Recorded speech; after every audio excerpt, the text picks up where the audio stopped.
Samajwadi party ने पहले भी कहा और फिर मैं दोबारा कहता हूं कि जो सरकार फैसला लेना चाहे, ठोस कदम उठाना चाहे, जहां से आतंकवाद शुरू हो रहा है, जहां से आतंकवाद की घटनाएं हो रही हैं, उन्हें खत्म करने के लिए और जड़ से समाप्त करने के लिए, आतंकवाद को जड़ से खत्म करने के लिए जो सरकार फैसला लेना चाहे, सरकार के साथ समाजवादी पार्टी है। जिस समय जड़ पे हमला होगा, ये जो टहनियां दिखाई दे रही हैं वो अपने आप सब समाप्त हो जाएंगी। और सीमा की सुरक्षा के लिए हमेशा सजग रहना पड़ेगा। सजग रहते हुए ही सीमा की सुरक्षा हो सकती है और कोई भी चूक की गुंजाइश नहीं हो सकती। हमारी सीमा की सुरक्षा को लेकर के, भारत की सुरक्षा को लेकर के कोई चूक कोई स्वीकार नहीं कर सकता है। हमें अपनी सेना पर, हमें अपनी आर्म फोर्सेस पर पूरा भरोसा है। यही फोर्स है जो सीमा पर हमारे देश की रक्षा कर रही है और उन्हीं की वजह से आज हम सुरक्षित हैं। आज हम इस हॉल में बैठ पा रहे हैं या हम सुरक्षित माहौल में रह पा रहे हैं। अभी ऑल पार्टी मीटिंग का होना फिर तय हुआ है।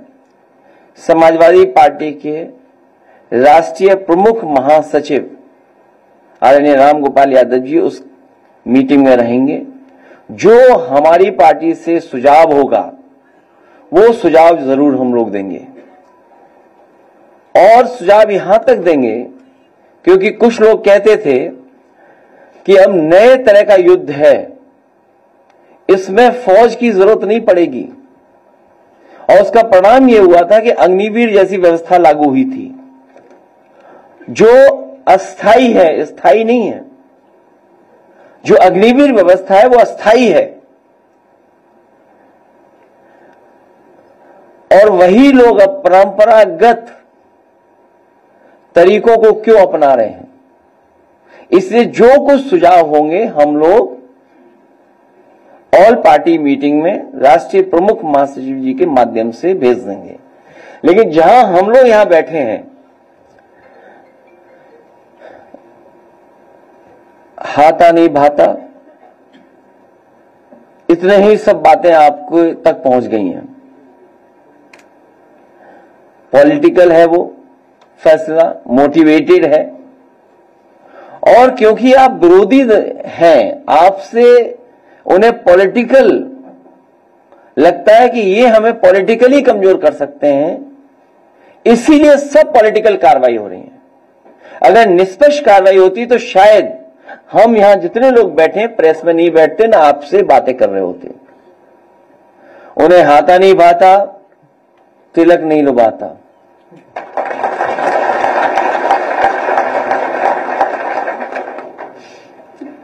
और वो ओसीएम है, आउटगोइंग सीएम। इसलिए अन्याय ज्यादा हो रहा है, इसलिए न्याय नहीं मिल रहा है। 2 डीसीएम भी हैं,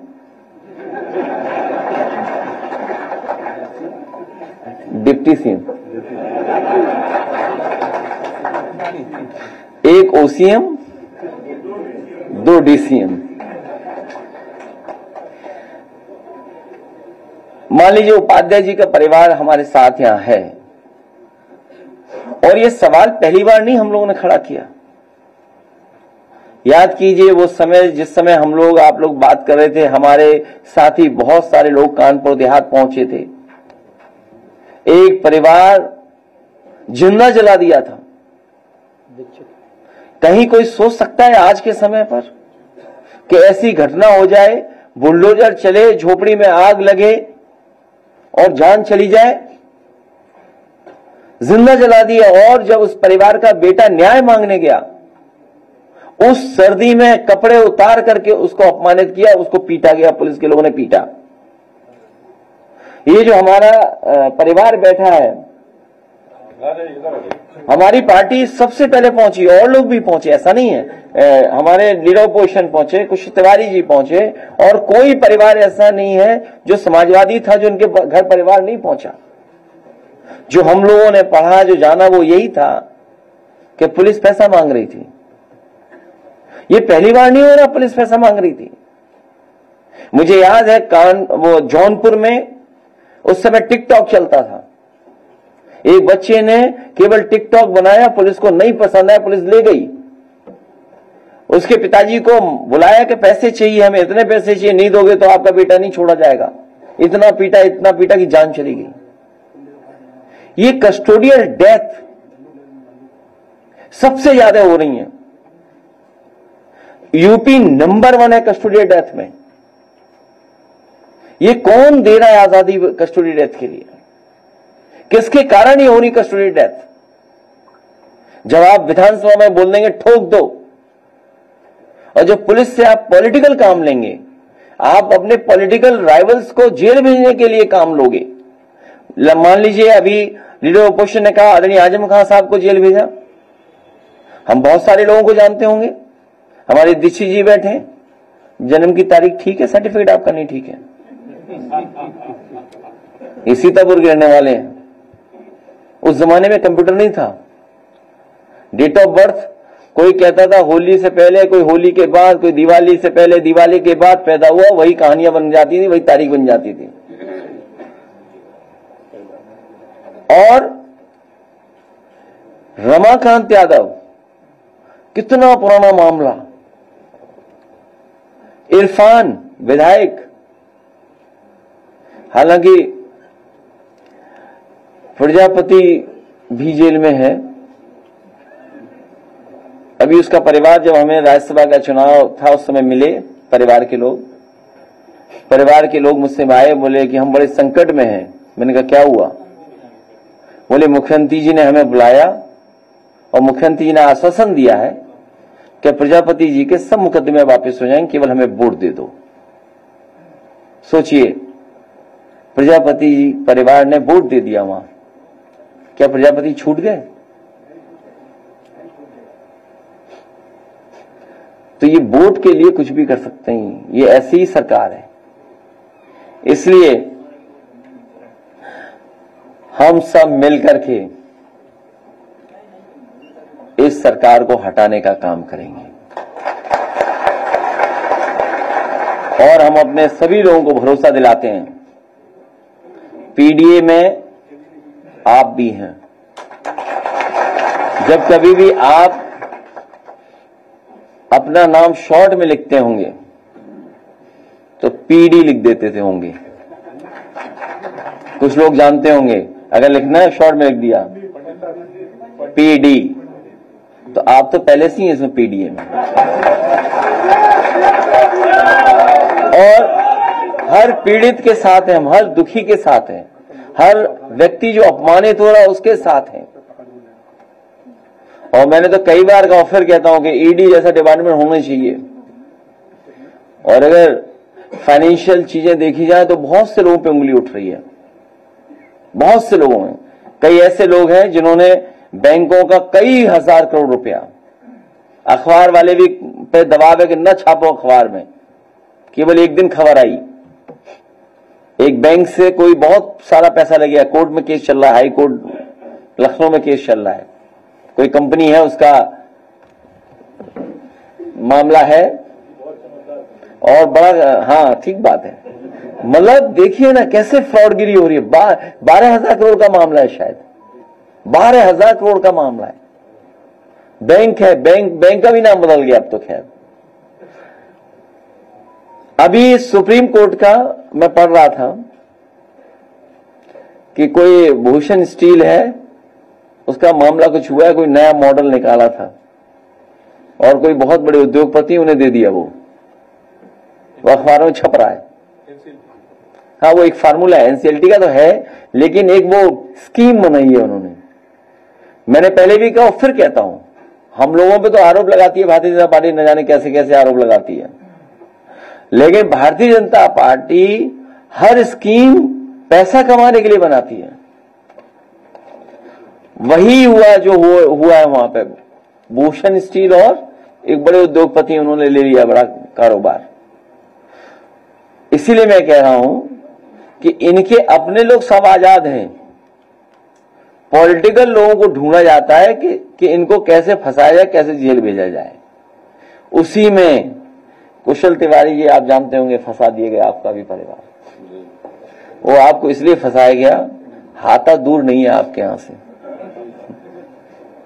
बगल में ही है मामला तो इसलिए आपको फंसाया जा रहा है। आपको बिल्कुल फिक्र नहीं करनी चाहिए, लड़िए आप, हम लोग आपके साथ हैं। और जहां तक अन्याय की बात है, ये सरकार अन्याय कर रही है। इसके सामने जो आएगा, इन्हें जातियों से नहीं लेना देना, जो आ गया अगर इनके खिलाफ है उसके साथ सरकार से कार्रवाई करा देंगे। चाहे कितना परेशान हुई है अटल वाजपेयी जी, सुमित ओझा उनके परिवार के सदस्य, कहां नहीं गई सोचो, हर एक से मिली, पुलिस प्रशासन सबसे मिली, सबको पता है कि घटना क्या है, लेकिन कार्रवाई नहीं कर रहे। सोचिए आप, हर पीड़ित के साथ हम समाजवादी लोग हैं, हर पीढ़ी के लोग हर पीड़ित के साथ खड़े दिखाई देंगे। अखिलेश जी, आज इतनी बड़ी बैठक की आपने, क्या जितने भी आपने मामले गिराए, आज की बैठक में कोई ऐसा लघु कोई ऐसा अभियान या इस तरह का आंदोलन शुरू किया जाएगा आगे, पॉलिटिकली हो या ये सब लोग मिलकर के ओसीएम को जल्दी हटा देंगे।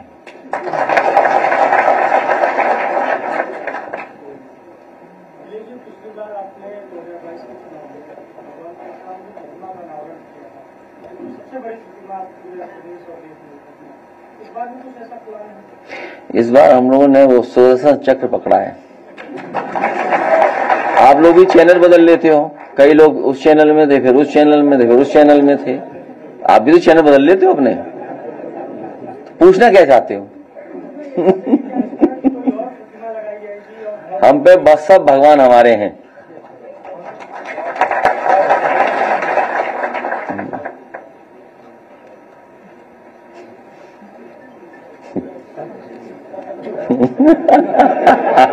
ये इसलिए मुस्कुरा है कि इनका भी चैनल बदला होगा कभी न कभी इन्होंने पहले किस चैनल में थे देखिए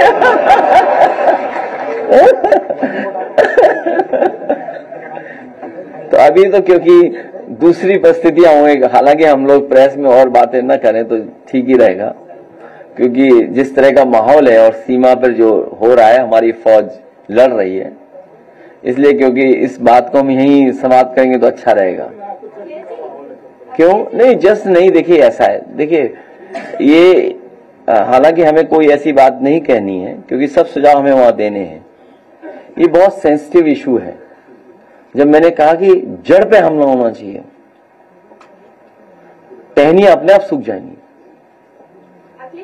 लड़ाई लंबी है और भारत को और मजबूती के साथ आतंकवाद का मुकाबला करना पड़ेगा, क्योंकि दुनिया आतंकवाद का मुकाबला कर रही है।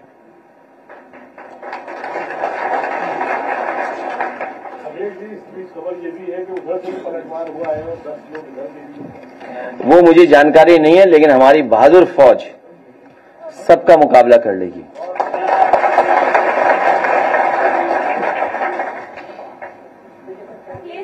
इस बार आपने 10 पीसी और 5 बैठक की है, कुछ बड़ा करने की साजिश तैयारी की जा रही है, विपक्ष का कहना है। अपना चैनल तो बता दो, कौन सा चैनल है? महुआ चैनल है। महुआ पे तो अभी पत्तियां आ रही हैं, महुआ भी नहीं आ रहा है, गिरा पत्तियां आ रही हैं, अभी नई सीजन की पत्तियां आ रही हैं, नई सीजन की पत्तियां आ रही हैं, इतना तो हम भी जानते हैं।